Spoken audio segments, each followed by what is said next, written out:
Welcome to the Bringing Simplicity podcast, where launches come to life. I'm Judy, the co-host and co-owner of Bringing Simplicity. I've been helping businesses build their launch processes for hypergrowth by simplifying sales and hiring. I'm committed to your success through leveraging your people and systematizing for scale. I'm Greta, co-host and co-owner of Bringing Simplicity.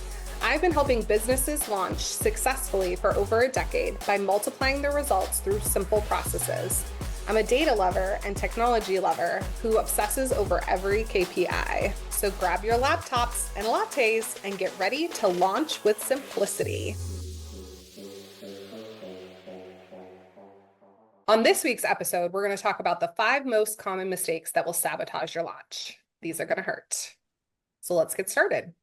Number 1, no launch strategy. Let's talk about it, Judy. What do we see when it comes to no launch strategy? I think it goes to, how do you know what your launch strategy is, right? I think a lot of clients come to us and they're like, I'm not filling enough spots, or I'm really struggling to fill these spots. And launches shouldn't be painful if you have the right launch strategy. So if you're struggling with that, then this is where that's going to be probably one of the first things we tap into is, what has been your launch strategy so far? Yeah. And you do a really good job of this, of saying, okay, let's start with, you told me you were struggling to fill these 10 spots, really pulling in everything that you had. If you continue to do that, you're going to burn out.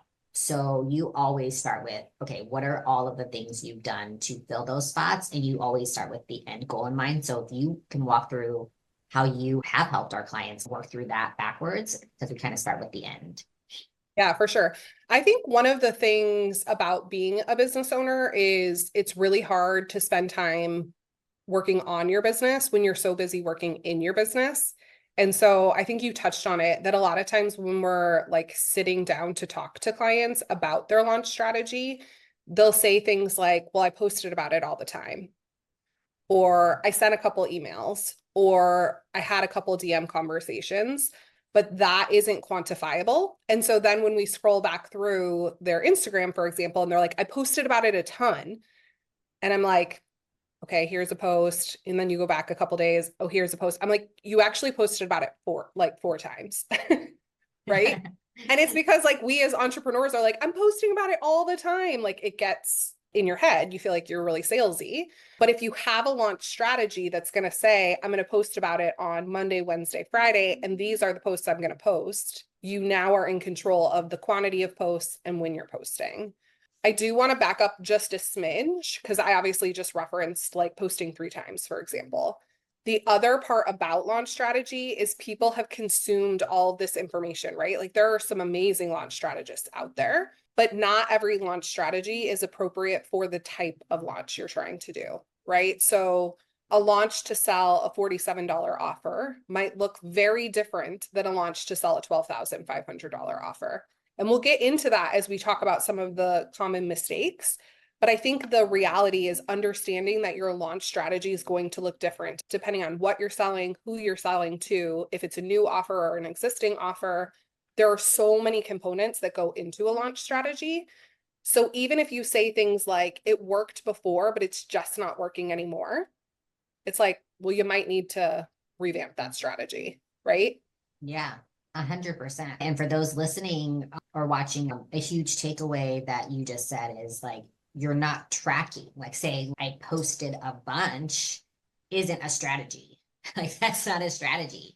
But knowing what days you're posting, what days you're sending emails, if we were to come to you and we were to say, okay, how many emails did you send? When did you send them? What was your click through?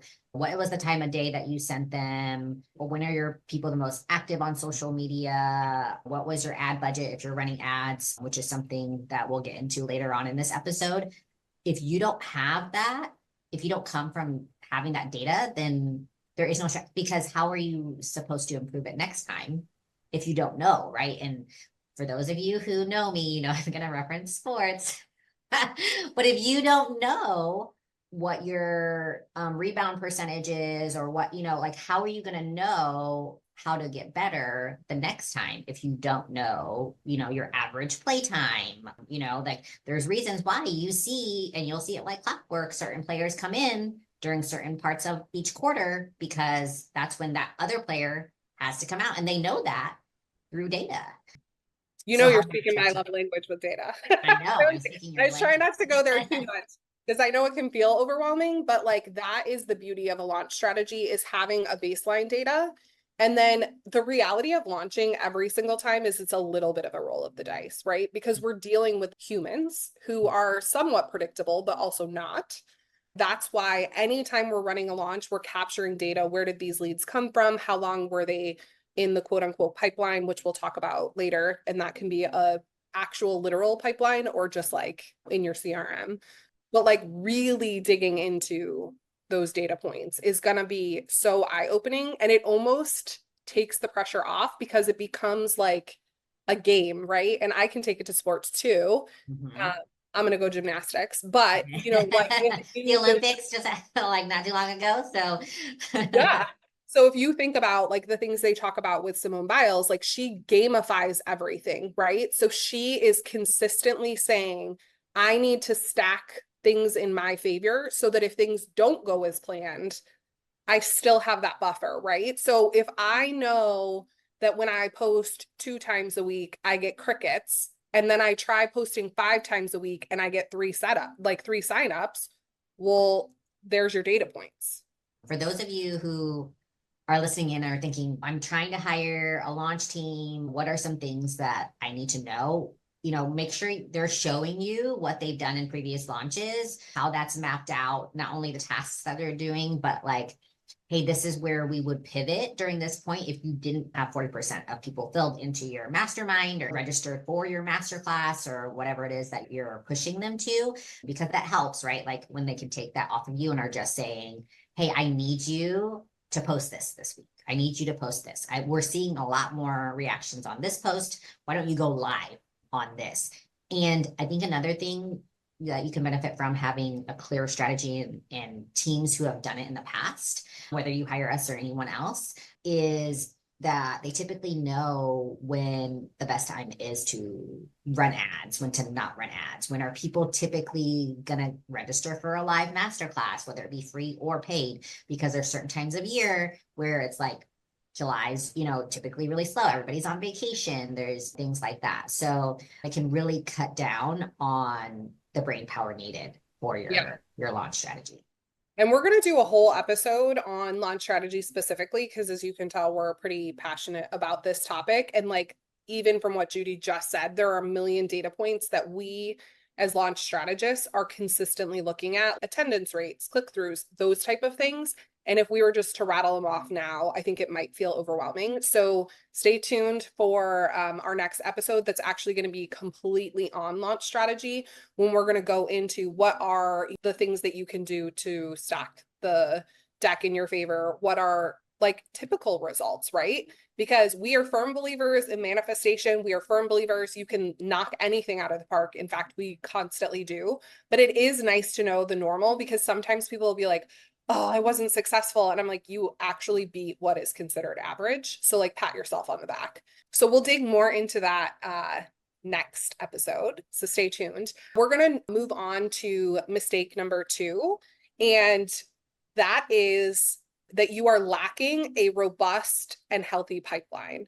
So we've obviously touched on this just a smidge, but when we think about a robust, healthy pipeline, we're thinking about what are all of the different ways that you are acquiring, nurturing, and ultimately closing your leads, right? So there are obviously multiple ways you can acquire, and you want to be varying those ways, whether that's different social media platforms, although we do recommend, you stick to 1 to 2 and really nail those before you move on to something else. But doing things like in-person networking events, posting in Facebook groups, they're having a email list that you're sending emails to. You really want to be thinking, what is all of the different ways I can get people into my world? And then you want to be capturing data on based on where somebody's coming from, how easy is it for me to convert them, right? Because just getting follows or just getting likes does not equate to money. We want to know how we turn it into a sale. And so we also want to think through, what does that nurture process look like in terms of how we brought them into our world. So whether that's creating consistent content, if you're acquiring them from a platform like Instagram, or sending consistent emails, things like that. And then how are you going to close them? There's kind of this misperception, and I'm going to let Judy speak to this more, of a lot of people are like, I think it came from a few years ago, where they're just like, oh, well, I can send an email and they'll buy, right? But a lot of people are more hesitant to just purchase now than they were before, because they've been burned by people who didn't know what they were doing. So Judy, because you're the sales expert and you're usually who I go to, I would love if you would talk through, some ways to keep a robust, healthy closing process. Yeah. Like Greta said, I think a lot of it is one, thinking that you can just present your product to someone and like they're just supposed to like get it and see as much value that you do in the product. Not only are consumers smarter now, everyone is smart, that they have more access to information.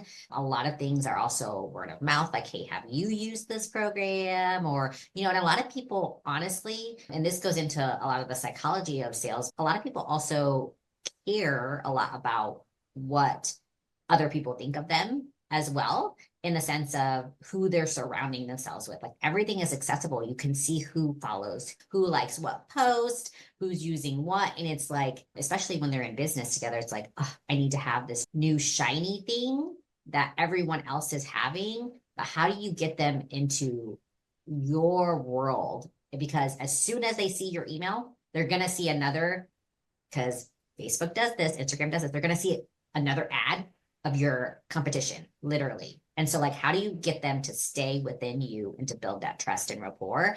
And it's nurturing them, like you said, Greta, through the email list. So gaining that rapport, providing them value, and showing them what they need. So what are they missing and how are you different, without bashing the competition? Because I think that's a lot of people, like, it's like, we know your product is good, it's better. Everyone's product is good and better than Yeah. someone else's in some way, shape, or form. And that's okay. Everyone, like, your business is needed. If you are on here and you're a business owner, like, your business is needed for someone. It's just connecting with those who are. And that's where the healthy part comes in. If you know and we talk about this a lot, of like your ideal client, your ideal like consumer, your client avatar, who is that and what do they look like? What do they do? What are their personal interests? And again, we'll go in this like with ads as well, like you talk Yeah. about, like when we do ads, that's a very important part to nail down at the beginning, because you don't want a bunch of people coming into and then subscribing immediately because they're not your ideal client. And we kind of gauge that as we're going through. And Greta, I know later on, if you guys are thinking, like, in a later episode, we'll go into ads more, but you're thinking about running ads, there is a strategic way of doing it. And even your email list, we'll go into more of. You don't want to just send, 5,000 emails like the very first day. Please don't do that. You're going to get shut down. Super annoying. you're gonna burn through, and we've heard of like burning out your list and all of those things.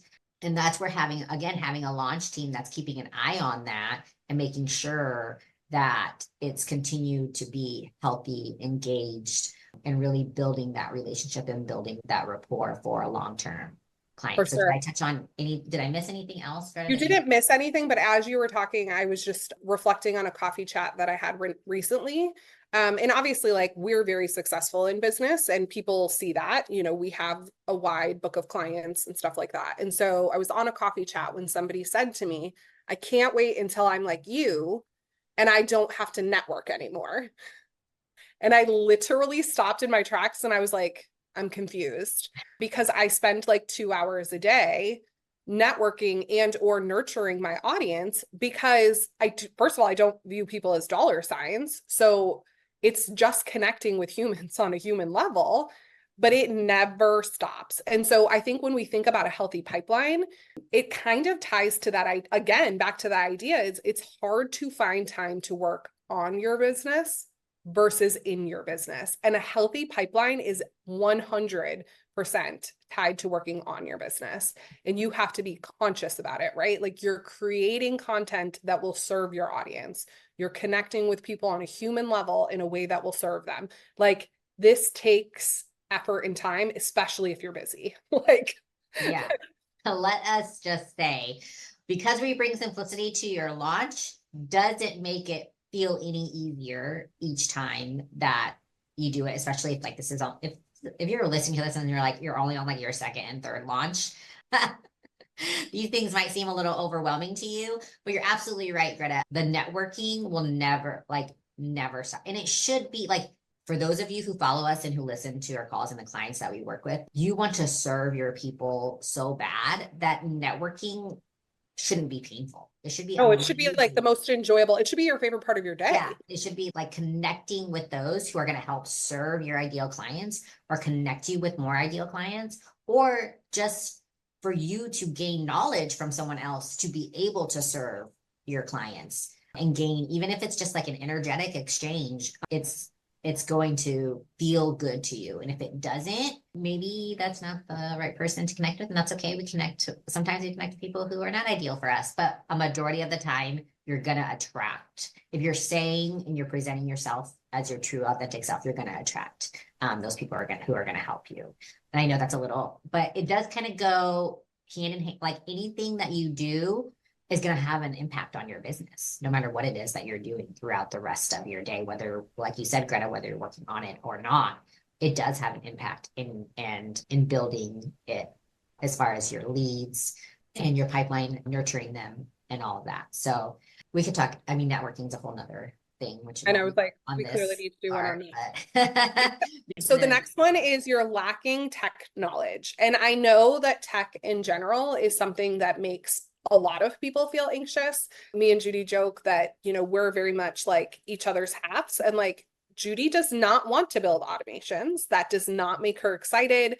That is something that if she was launching on her own, she would either hire out or she might ignore. She probably wouldn't ignore because she knows better. But it's okay if you're not, quote unquote, the person who's going to do the tech pieces. In that case, we would say your launch team would need to include somebody who had a lot of tech knowledge, right? So many of the tools that we have, whether it's High Level, Honeybook, Dubsado, Trello, all of these things can simplify your life when it comes to launching, unless you don't know how to use the tech or you're underutilizing the tech, right? And I joke, but I mean, I literally spend a minimum of 1 hour a day learning some sort of tech feature, right? Like I consume some sort of YouTube, or I'm in the communities of the things we use the most, and I'm seeing what types of questions people are asking. And I'm learning more about the features that are being released and or how to maximize them. And so you're thinking in your head, dude, I'm already a business owner who feels like they have a full-time job serving my clients. I then have a full-time job marketing myself. I then have a full-time job doing my finance stuff if you don't have a bookkeeper. And now you're telling me I have to learn tech. I mean, yes and no. You should understand the basics of what your tech platforms are capable of and whether or not you have to invest in something else in order to simplify your lives, right? And then you should have a good tech VA or tech specific person who's going to understand how to then maximize what it is that you've purchased. Now, I could talk about tech for the next 45 minutes because I absolutely love all of the things that it can do to make our lives easier. But Judy, do you think there's any like high points that I should hit on that I haven't? No, I think when you're looking for, I think you made a good point of having a tech team that does that for you, right? Because you're, as the CEO and owner, you should be focused on acquiring your clients, serving them. Like that's your thing. Like you should be networking, closing your clients, serving them, and that's like your main role. If I were to say the three things that the CEO, business owner, coach should be doing throughout their day, and getting out of that mindset and into tech is not ideal. That's not where you should be spending your time, right? That's not where, you should be leveraging all of that. So let your tech team do their thing, but also know that you don't need too many systems you don't need every system out there. I think that's where people are like, they just want to go straight to the big, like money make. Expensive. They're like, yeah, let's go and get this. And it's like, You don't need that. It's okay. You can start, especially if you're just starting off. One thing that I think is extremely helpful in a tech team because things break. And so one thing that we do to minimize that, because you never know what's going to happen on launch day, but we actually have a technical quality assurance team that goes through and checks all of the, everything before a launch.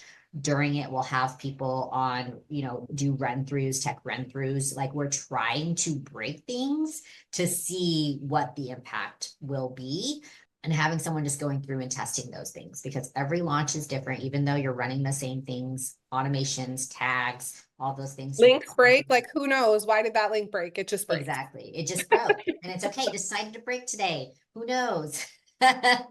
So I think knowing what tech you have, but like you said, Greta, being aware, because I am very aware of everything, like what goes into building automations and what that takes and the time it takes. Being aware of what is needed is what you need to know as a CEO and owner of your business, but you don't necessarily need to know how to connect a Zap to. Yeah. And I actually love that you brought up that it can break, because I would say that that is a huge thing as a CEO too, because I have watched like tech stuff break and it completely just like kill the mindset of the CEO. But if you go into it like something's going to break and I just can't wait to see what it is that breaks. And I'm so glad that I have a team that's going to fix that thing that breaks. Then you are so much better off, because the reality is even like multi-million-dollar companies, tech breaks, right? Like, I mean, the airlines got shut down recently because of like a poorly pushed update, right? Tech will break. And so just know that. 100%. Love it. Love it. Okay. Common mistake number 4 that will sabotage your launch is you're probably lacking a follow through process, right? A lot of times people talk about, oh, that follow up process, like let's follow up. I mean, that's so overused, and you should follow up, but you should also be following through. And I would say the main difference between following up and following through is you're adding in human elements, right? If you have, and this goes back to my obsession with building teams and systematizing things, is if you have a process in place where you're nurturing your leads and you actually are finding high quality leads, so you have that healthy pipeline, it's a lot easier to follow through, because your team is going to recall, they're going to remember, they're going to care a little bit more about your clients, and they're going to be able to remember that so-and-so just had a wedding, right? They just went to a wedding, or they just came back from vacation. Like, hey, just, how did your vacation go? You're going to mention little things to remember, allow them to say like, hey, I was listening to you. If I remembered that, I'm going to remember things. Let's say you're running a mastermind and you're helping people build their businesses. You're going to remember and care a little more about how to build their business because you remembered certain facts about them, and following through and caring in a way of not saying like, hey, Greta, have you thought about buying my product since we last talked? No, don't do that. That's not a proper way. Let your emails do that. And so the follow through is more of that personal touch of sending voice messages and direct messages, right? Sending voice messages and direct messages, maybe recording a video and sending it to them, maybe recording a Loom and saying like, hey, last time we talked, I know you were struggling with this in your business. Something that really helped me was this. And it's a 2-minute Loom, and they will either rave about you forever and maintain on your email list until they're ready to buy. And they're going to tell people and they're going to bring people your way. But they're going to always remember you and probably mention, like, if someone says, hey, I'm struggling in my business. Oh, have you met Greta? She sent me this awesome video. She's so knowledgeable about launches, right? Keeping them engaged and giving them some sort of value. I just wanted to check in with you, Greta, and see how, for instance, for us, just wanted to see how your most recent launch went. Like, I know you didn't go with us and you decided to go with someone else. That's awesome. Was it everything that you expected it to be? How was it? I always love to touch base with owners after their launches and see if there's any feedback I could give, things like that, making it more where you're giving them value. And in the end, people are going to buy what they want to buy, but the more they can remember you and engage with you and speak to you and feel that you genuinely care, about them and their success, they're going to be ready to give you their credit card information. So I think that that's the main difference is the follow-up is like, hey, Greta, are you ready to buy now? That's the main thing. Greta, is there anything that you feel like I missed in the follow-through process versus the follow-up process, or anything that you've noticed with teams that they're lacking in that part? Honestly, I feel like, and this is a lot from conversations with you of like, we like to dissect the psychology piece of it together, not in a judgmental way, but in a lot of ways, like you're teaching me your ways, right? Like this is, again, the fun part. We get to talk to each other. I force Judy to look at spreadsheets. She forces me to listen to sales stuff. And so I honestly just feel like if you didn't listen closely to this section, rewind and listen to it again, because I would say this is the number one thing people really struggle with when it comes to the sales piece is that follow through. Because a lot of times we're like, I need to get the sale, I need to get the sale, I need to get the sale. And so if you just approached it differently, and I love that you touched on this, it may not mean a sale from that person, but it could mean a sale from 5 other people that person recommends you to. And so when you start to shift that mindset of like, this is a human being who I'm interacting with and not a sale I'm trying to make. And obviously we still want to make the sale, and we can touch on that too, because you talk about the emails and how important that follow-up is, and we can talk through that piece. Let me tell you, Judy could talk for hours on that piece as well. But I feel like the follow through is something that, like you said, nobody is really talking about it. And so people do it wrong all the time. Yeah, absolutely. And I think I also want to make a good point that you just mentioned is that if you're going into it not expecting the sale and knowing that they're not going to buy that very first time, like just know that it's not ideal for like you to buy. Like some people are making major purchases. Like sometimes when you see a car, you're not going to buy it right away. And some of you guys have masterminds that are about worth a car, a purchase of a car. So know that they might need to talk to you a few times before they make that decision. Or like you said, Greta, like be raving about you to everyone else. So going into the expectation of you're just providing value and the sales will come is a different psychology and mindset, at least for the ones that you need. Yeah, for sure. So, okay, not the final, but the fifth, because there's a more common I know, I mistake. was going to say, we can have lots of mistakes. We just Right. narrowed it down to 5. We had to narrow it down into 5 buckets. So we did. So the fifth most common mistake that we see that sabotages launches is not having that support. You're trying to do everything. And mind you, you're really smart, you're intelligent, you're capable for sure. But launches are a whole nother beast, and they can wipe you out. Like they can be so, so tiring. Also, I mean, the reason why Greta and I are in business is because doing business alone is not that fun. I'm going to be honest, not that fun. And I like to do the things that I like to do, and Greta likes to do the things that she likes to do. And it's going to make a much more healthy lifestyle probably for you personally and professionally.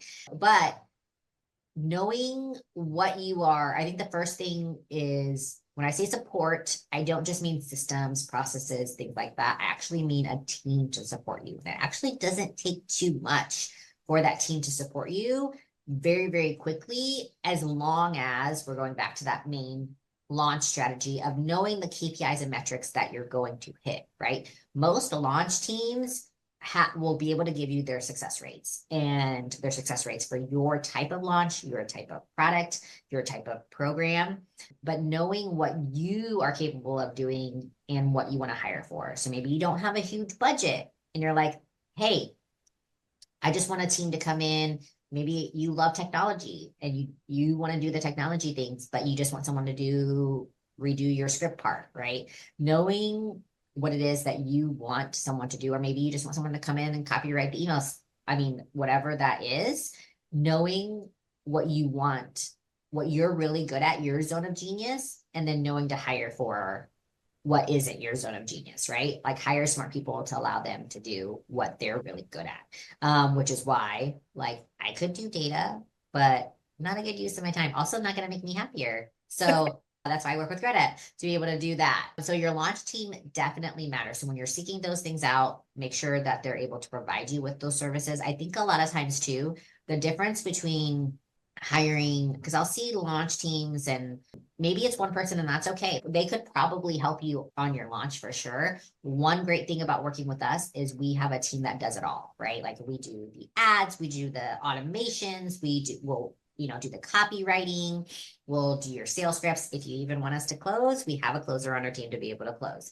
So we have all of those readily available to you. So you don't have to talk to 5 different people. You don't have to have your ads person over here, not talking to the person who's building your funnel, right? But you don't have to talk to 5. You just talk to Greta and I, and we funnel it out to everybody else. So I think knowing what you need, and some people don't need that. You may not need that, and that's okay. We do partial packages. I'm sure whoever you're talking to does. Make sure you compare to different, launch teams, because I mean, we're not the best launch team for everybody, and that's okay. But knowing if you are someone on this podcast listening to this or watching this, of what to look for, knowing what you need help, with ads. Do you need someone, to do that? Because there's so much that goes into the launch. The more time you can reduce having yourself in meetings. I mean, I prefer to be in less meetings when it comes to that, because you just really want to focus in on what is needed from you of your launch. And if you're doing a live, it's posting on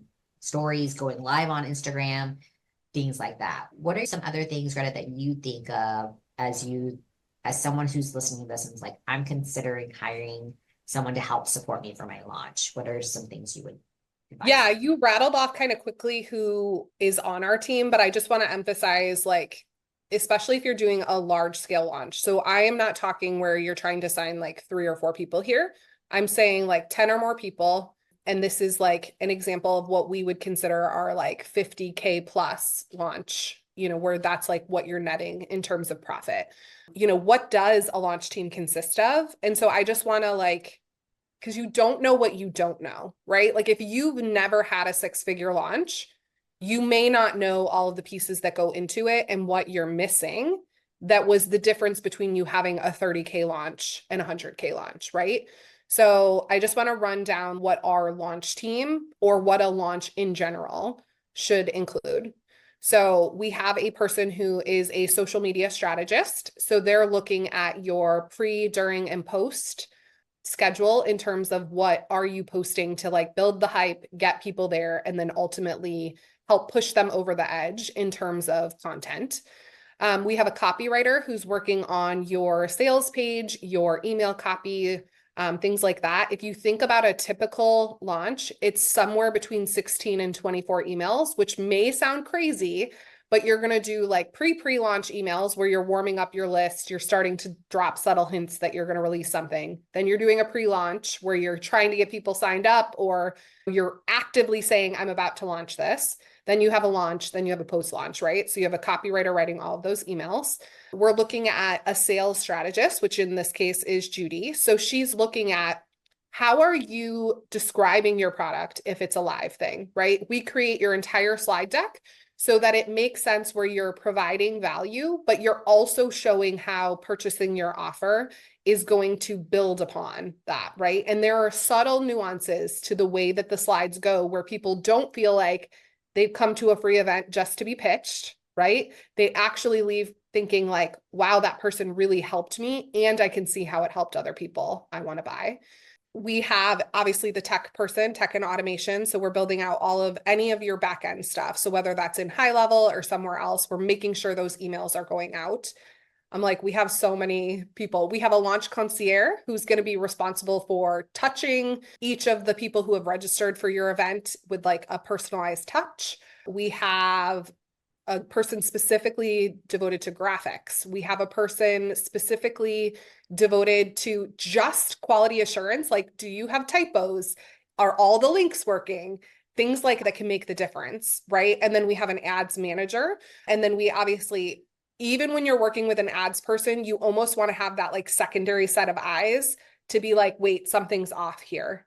I know that you say you're spending the money, but something's off because we're not getting good leads. So that's kind of a dual role. Am I missing anybody who, like, in general, you would want to make sure you have either somebody specific person?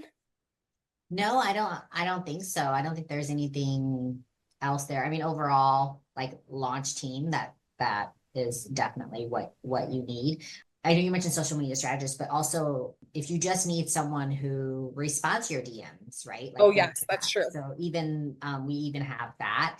And again, you don't need some people, are buying the whole thing and they're doing all of All those. And day. we're doing all the things, but if there's certain things where you're like, oh, that would be helpful if I just had that person, then we can talk about those things too. But just as you're looking for support there, reach out and let us know if there's anything where you feel like, oh, I think I might need someone or us to come in and edit your technical automations or your delivery.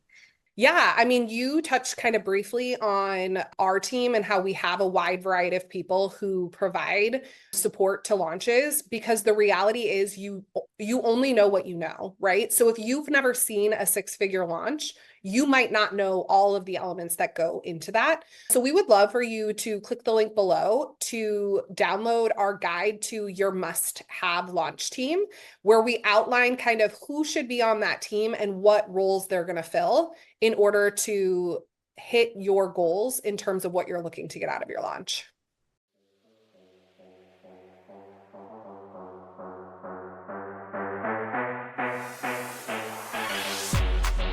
That's a wrap on today's episode. I hope this gave you some clarity and, more importantly, the confidence to simplify and scale your business without adding to your plate.